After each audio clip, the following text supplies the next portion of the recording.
Yeah. Let's see. I want to see what this stuff's gonna act like. I want to get out here where that camera's on at and see what it's doing over here on Facebook. See if it's doing a doing the turn on.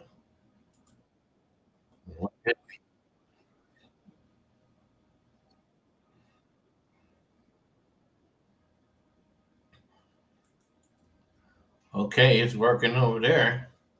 Let's see if it's working on this other one. Is that me right there? Okay, it all looks like me back here in the backstage. Hey, this is Big Papa Will, Y2K Associates. I'm I've never done this before, and anybody that sees this ever, you're gonna learn how it's done from scratch because I know nothing about broadcasting live on Facebook via StreamYard. I'm members of both of them, as you can see. So here we are. What we're gonna do is we're an educational and entertainment kind of podcast, and we're looking for hundreds of thousands of people that want to ride this adventure that we're on of playing friends music, old school music of ours with stories behind it, education and information. And then we're also researching to find some of the mysterious untruths about our whole existence, in various places, who did what, when, why, and what. So I'm just give me a second here. Yep, it's time. It's time to I gotta hit these buttons, y'all.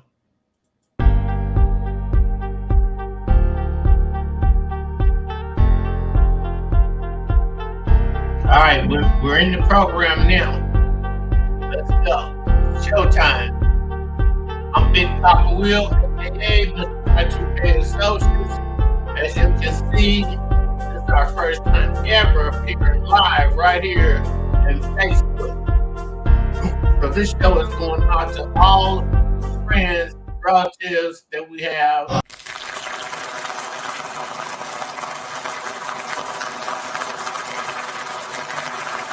In our organization that's been around for 23 years now.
Here and put that one between the show out there.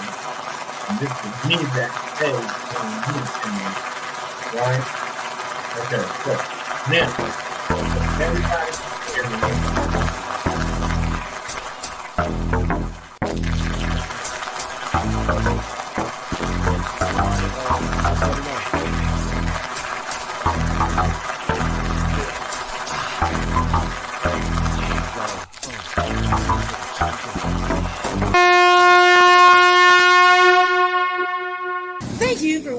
Y2.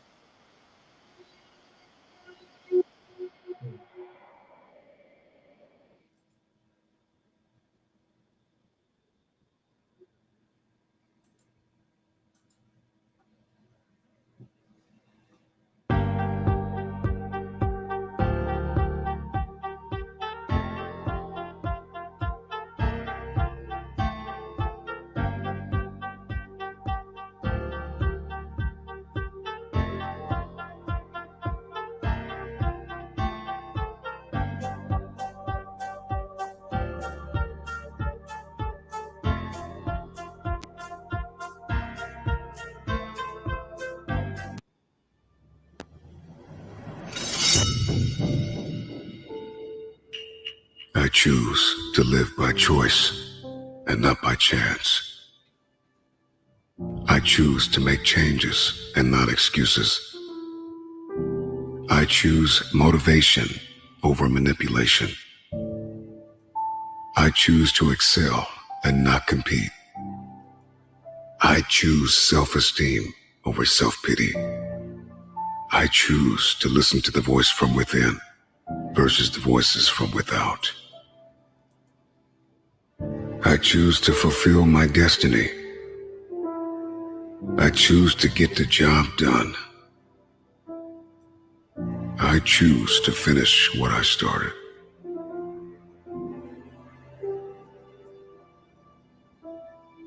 No fear, no hesitation, no surprise, no doubt.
There was a time when we may have thought that people who studied and taught history actually knew what they were talking about and understood the nature of history.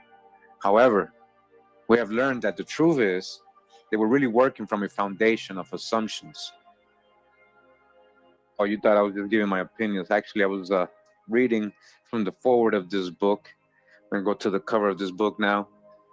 We're going to get right into our information today. It's going to be a very interesting series I got here. I think it's going to be more than one part. This book we're reading from is called The Piso Christ. It says, a book of the new classical scholarship, Arius Calpurnius Piso, aka Flavius Josephus, the Roman inventor of the biblical Jesus, the New Testament story, and Christianity. Roman Piso with J. Gallus. So again, there was a time when we may have thought that people who studied and taught history actually knew what they were talking about and understood the nature of history. However, we have learned that the truth is they were really working from a foundation of assumptions. While studying the true authorship of the New Testament and the beginnings of the Christian religion, answers to what seemed to be very important questions were thought to be necessary. But after realizing the obvious, these questions were not needed. This is what the general public needs to know, that a virtual handful of people were the original creators of not only the Christian religion, but they were also authors of the New Testament and the history of that time. Only they and others who helped in certain ways could have had the awesome power to have achieved this goal. How could this have happened? How could those few persons have that much power? And why were they able to succeed? They were acting more as frontmen for the majority of royals at that time. This was done on behalf of the majority of royals and with their backing. Those royals all had the same stake in what they could gain from making the religion called Christianity. Then the question becomes, did this begin with these people at that time? Did the royals have complete control over all that was written for public consumption, beginning with these people, or did it pre-exist? The answer that was found is that it had to pre-exist, as that is what royals had always done. All royals were bound and connected, and many were related to each other in ways that most people have never even considered. They all had in common their own shared legitimacy, ability, or right to rule over the masses. This in turn brings us to the point of understanding that at least on occasions they worked with each other to help preserve that institution which their own ancestors had created, allowing them the right to rule as royals. As we learn more and more, the reality becomes known that ancient royals created various concepts and put those out to the public in the form of books and other written works or through speeches to have those concepts taught to and believed by uninformed masses over which they ruled. They had invented the concept of gods so that there would be a higher power, which they could claim had given them the right to rule over others. Their invented higher power could be used to legitimize their rule over the common people. The term brainwashing may not have been known at that time in history, but that is exactly what the royals and ruling class were doing.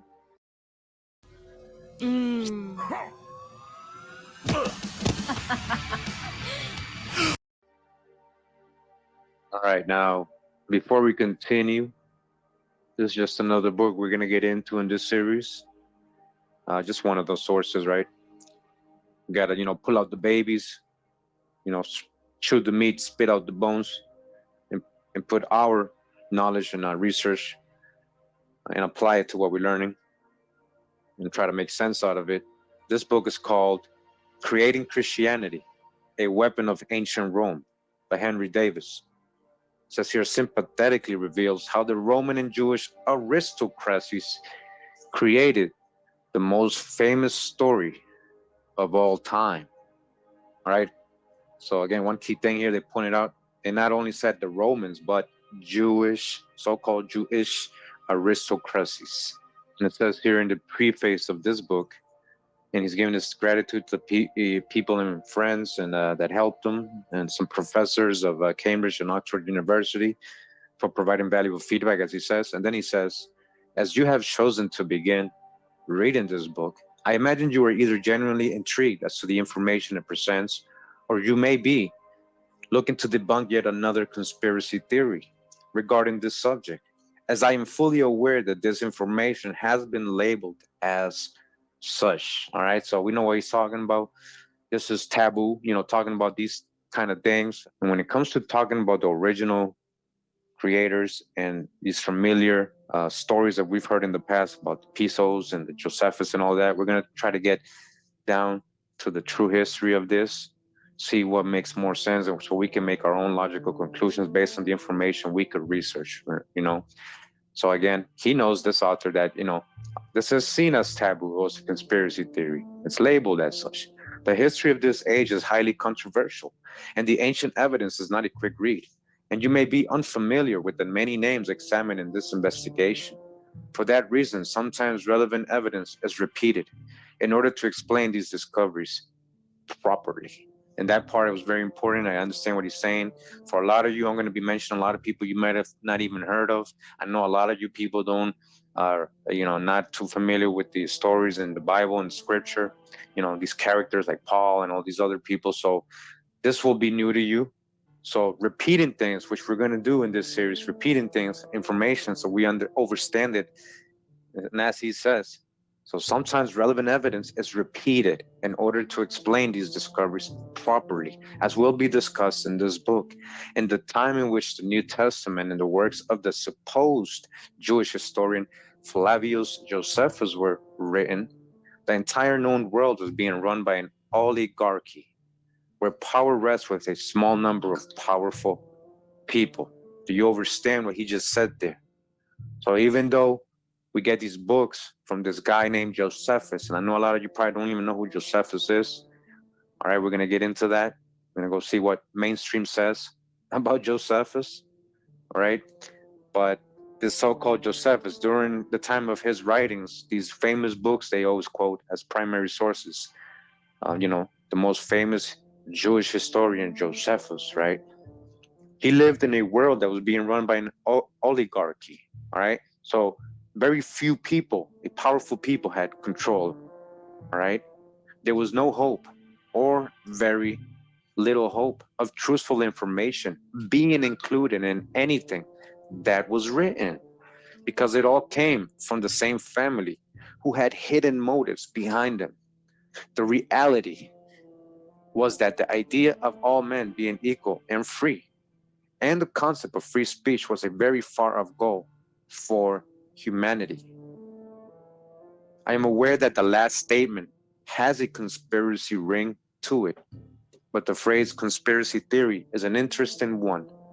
The effect of its use can be to silence those who are the victims of conspiracy, or those who feel a conspiracy may be occurring. The expression made popular by Sir Karl Popper in the 1950s means we characterize an idea that appears impossible as false based on our own opinions or current knowledge.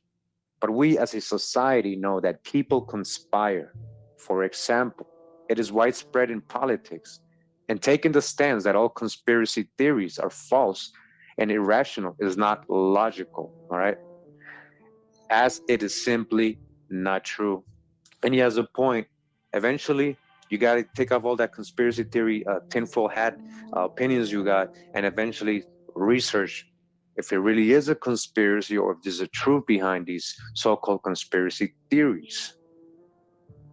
That is why it is so important to obtain as much information about a possible conspiracy as possible. Like I just said, that's why you got to do the research on your own, especially if there's a valid reason to do so. This is very important. As the more information you have regarding a theory, the more adequately it may be verified or debunked. And that's exactly what we did with the so-called out of Africa theory, right?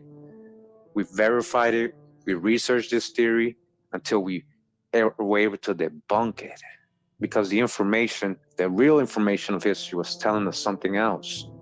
So this is how we're going to approach this video. That's why I like these prefaces in these books sometimes.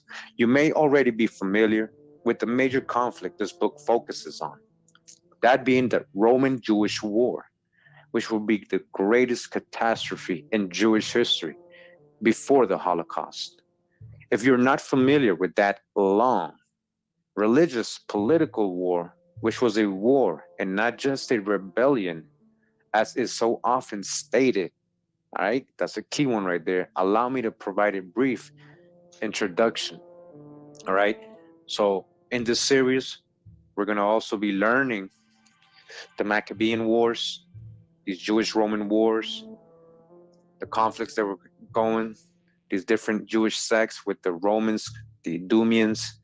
All right, he's going to break down a little bit of it right now, but we're going to go into it a lot. We're going to try to understand that history. It's not just biblical. This is real history, in order to understand who these characters were and their role in the history that we know. And how does this affect us today? How did it affect us during colonial times? Who were these Holy Roman clergies? We're going to try to answer all this stuff. Now he says here, all right, he's going to give a little introduction of it, this war, one of the wars he's talking about. All right. During the first century, Judea saw big political changes. Judea, Judea, Judah, Judah, Judea, Judah. All right, let's not get lost in these fake locations, okay? Remember. So Judea saw big political changes, and the people of Judea, began fighting back against the injustice they were suffering under the rule of the Roman aristocracy, all right? Judea was a client kingdom of Rome, And before Herod the Great had been installed by Rome to become king of the Jews, the rulers of Judea had cooperated with Rome in order to maintain their power. All right. So again, we're going to talk about a lot of historical characters here. Again, not all of these people are just biblical characters. Herod the Great, that's historical. When we talk about Rome and Herod the Great and invading, the Jews and all that, that all can be verified historically. This is not just a Bible story. We're going to get into deeper who Herod the Great was, his family, his role in all this, and his relation to the Piso, as we read earlier, right before we came here. Okay, so let's continue. The Judean people were fighting back against the institution of slavery, the humiliation they were suffering because of their religion, and the extortionate taxes they were paying to the emperor. Because of the corruption of the Roman governors of the countryside, in the year 66 CE, for example, a man named Josephus,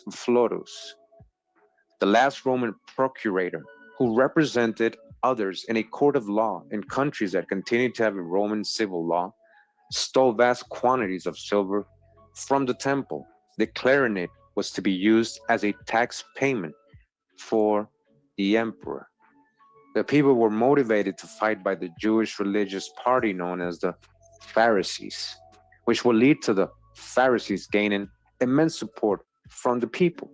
All right. So now we got another group of people here, characters, the Pharisees. All right.